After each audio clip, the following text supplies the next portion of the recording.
Thank you for coming on this platform this beautiful early morning. We are talking to a renowned international analyst, a public affairs, a Biafranist, a believer of reality. You know, talking about Ralph Mbeji. Welcome to this platform. Thank you so much. We're looking at Biafra. You know, coming out talking about May 30. You know also in May.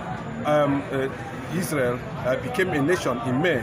Talking May about 1948. Yes, and Biafra, that was coming back of Israel. Yes, and Biafra May 30, and we were going to celebrate Biafra. And given out what the likes of Oloshenka said, looking at what happened during the war, looking at what is happening now, and looking at how Igbos were able to defend themselves against the world, invasion. Not only Nigeria, but for that war, Igbos stood with their own type of technology and able to stand the ground. Today, being May 30th, the children of the then oppressed are saying, never, never again. How was your take on that? Yeah, I tell you that Biafra was given birth to in 1967, and it was on May 30th. Ojukwu just came out and declared Biafra a republic. He made his statement and shocked the whole world in the sense that the first in history and oppressed the people, especially the black Jews, because we were like dying in silence before the emancipation of Biafra in 1967 until it was showcased to the whole world by Ojukwu. So comes on 30th this month, we are coming again to tell the world that we are remembering our foreign heroes. Nzeogwu, PC Njoku, Nzeogwu, Chukwuma Kaduna Nzeogwu, Emeka Ojukwu, who just went to the beyond, I think 2012. Achuzie, I think he died. Then Colonel Ejo, he tried. He's from Midwest then, and still Midwest, I know you know, is part of the components of Biafra coastal line. So these are the heroes that sacrificed their lives in the year 1967. Just let's say barely 58 years ago, they died for this cause. And you can see we have many agents of sacrifice, many agents of agents of people that just bring it to the limelight. Before Nnamdi Kanu took it upon himself, and Nnamdi Kanu presently is doing well in collaboration with Simon Ekpa. See, let me tell you, this come 30th, we are celebrating, remembering Biafra, our fallen heroes, our Igbo brothers that died during the war. We are coming out to celebrate them and to tell the whole world that we are not afraid of anybody. It is our own inheritance. That is whom we are. We are going to showcase ourselves this time around to tell the whole world that we are pained by the loss of the pogrom that buried, that sent to grave over 4 million Igbos. So this time around, we are no longer staying docile or complacent. We are coming to explode. That's they're talking about from your own angle, talking about the children of the oppressed. Looking at these powerful figures who has shown strength and who has been able to give us identity called Biafra. Talking about Chukwuemeka Ojukwu, the Biafran warlord, a man of many parts, a man today that the entire Biafran still respect till tomorrow. Looking at Kaduna Nzeogwu and looking at a lot of people are saying that before Ojukwu left the shores, the likes of Ralph Wazirike and Simon Ekpa had an agreement on which at the end of the day Nnamdi Kanu was able to get the secret of the restoration of Biafra. And as I'm talking to you now, there's speculation that Biafra has already been restored, and what we are waiting for is just the physical manifestation of it. Truly, emancipation of Biafra is here. The fulfillment is on our doorsteps, every Igbo man. So that's why, let me just throw light on the personality of Chukwuemeka Ojukwu, who was the first Nigerian graduate from Oxford University. Yes, Oxford University, he graduated there, the first black man to have attended the school, and his father wasn't poor. He was using Rolls Royce in London. So he lived a life of, let me say, opulence and affluenza. Someone whose father's wealth is tracking him. That was what Nnamdi Azikiwe used to tell the then Rhodesia. That was the current Zimbabwe. Then he went to South Africa. He started peddling the fire and the fuel, fueling of Biafra war by telling the South Africans that you should allow that boy be. Don't support him. His father's wealth is checking him. Just imagine the kind of man Ojukwu was then. His father had everything. The foremost African billionaire that still then was in collaboration with Sanusi family, controlled the pyramid, the Granite Pyramid in Kanu. Nobody's remembering that one in history. Ojukwu's father did not sell his fund in Nigerian Commonwealth. Ojukwu's father did not steal money. As what is going on today, Southwest, North, everywhere, they are stealing Nigerian wealth. They are thieves. Ojukwu's father made his money on his own. He did not sell his hand. He didn't steal. He didn't. And today, Ojukwu being whom he is, he did not just say, let me just go to England and come back and become general. No, he started from scratch. Yes. Military, what? Let me say, foot soldier. As ordinary corporal lance? No. He started from scratch. He went military training. That training, that is so stringent. Very, very tasking. Ojukwu partook in that. He was trained as a soldier with Oxford University certificate. From there, he rose to where he is today. He ended up a general in the army. Though when he fought the war, he was Lieutenant Colonel Ameko Ojukwu, but he was more later, he was more of less an intellectual giant. He's bigger, better than Gowon. Gowon just, I don't know whether he finished elementary since then. When Ojukwu was speaking Victorian, Elizabethan English then, Gowon was talking rubbish. Nigerian head of state then was speaking pidgin English. Just imagine the difference between the two. But still, Britain persisted, supplying Nigerian military clique with arms. Let me tell you, that was the biggest genocide we had on this continent of Africa. Today, yes, Ojukwu is a name. Ojukwu is an institution. Today, Ojukwu is bigger than Nigeria. So let me tell you then, on talking about throwing light on the person of Chukwuma Kaduna Nzeogwu, I tell you that guy, he grew up in the north. He was born in Kaduna, brought up at the palace of Sultan of Sokoto. I think because Hassan Kastina, Sultan of Sokoto's son, was a good friend to Nzeogwu, together with Matu Olusegun Obasanjo. These are the people that grown up during the Nigerian, when Nigeria was just coming up as a young child, when Nigeria was at her infantile stage.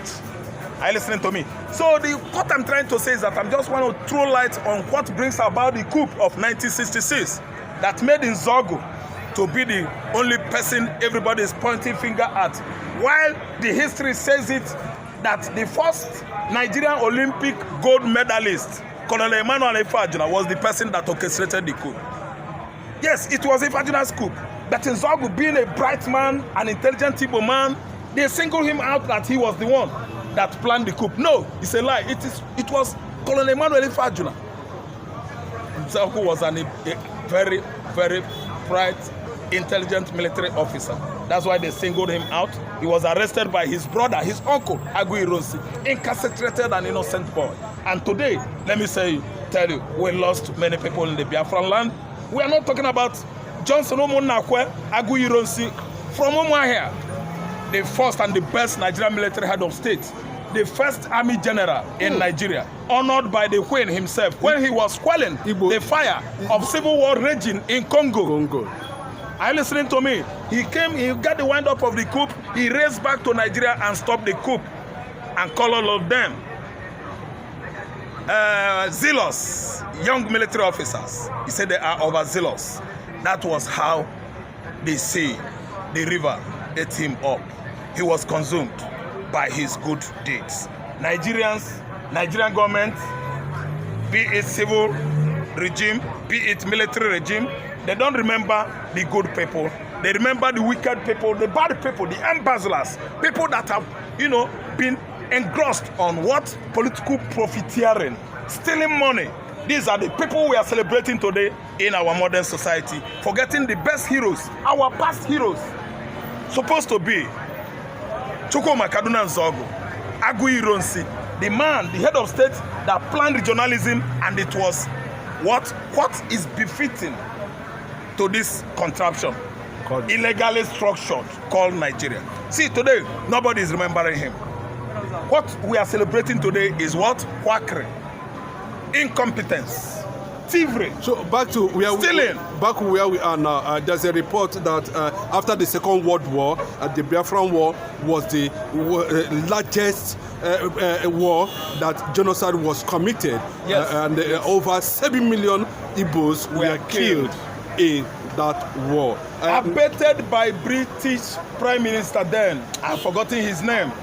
The British continuously supplying, Nigerian military clique with arms, none to Biafra.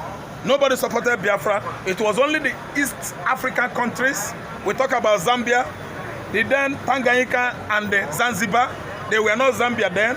Then you talk about Rhodesia, now Zimbabwe. Then you talk about Southern Africa under the Bola or Boa regime. I mean the apartheid policy. These are the area from where we had support, because the map says that Biafra is on the eastern side of Africa, which was why the whole countries from that axis, cardinal point, showed their support to Biafra. They fought at the preliminary stage that gave us the impetus to overrun the then Western Nigeria, where we captured everybody, and the colonizer had no other thing to do than to support and join Biafra. It was the kind of support we received or enjoyed from Eastern Africa that gave us that upper hand. See, let me tell you, we have come too far to tell you that the people that made the country Nigeria today, what it is, are the Igbos. And you can see how these, what do you call them, oligarchs,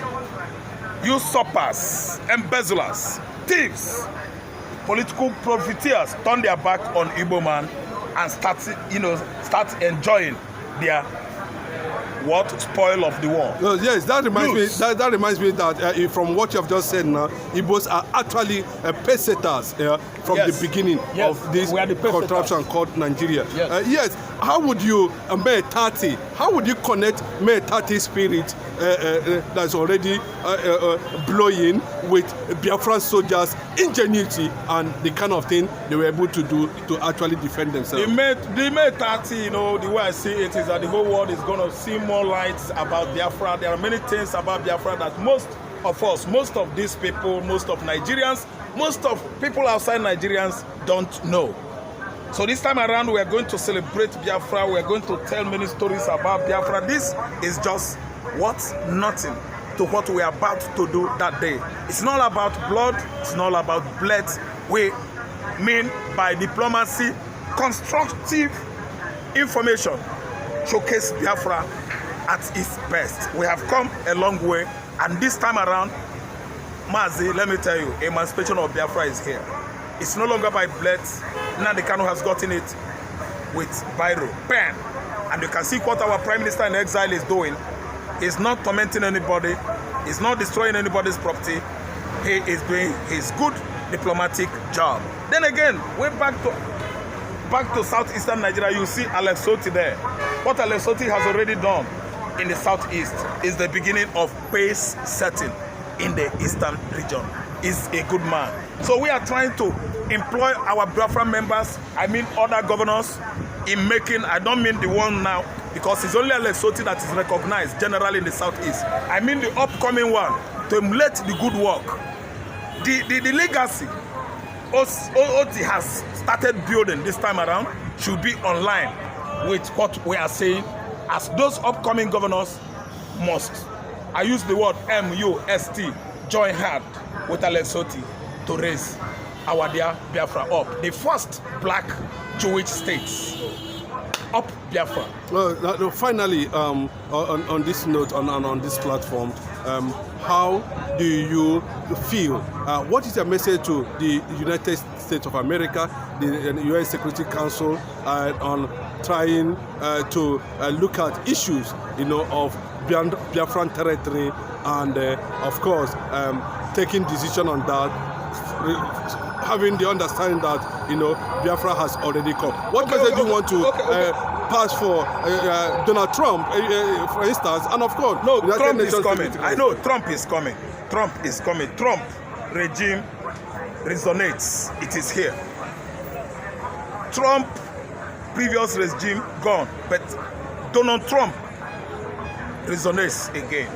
America doesn't want an old man. I had my friend from Belize. She told me that look at what is going on in America, that tornadoes killed many, and our president is old. He's talking about Joe Biden.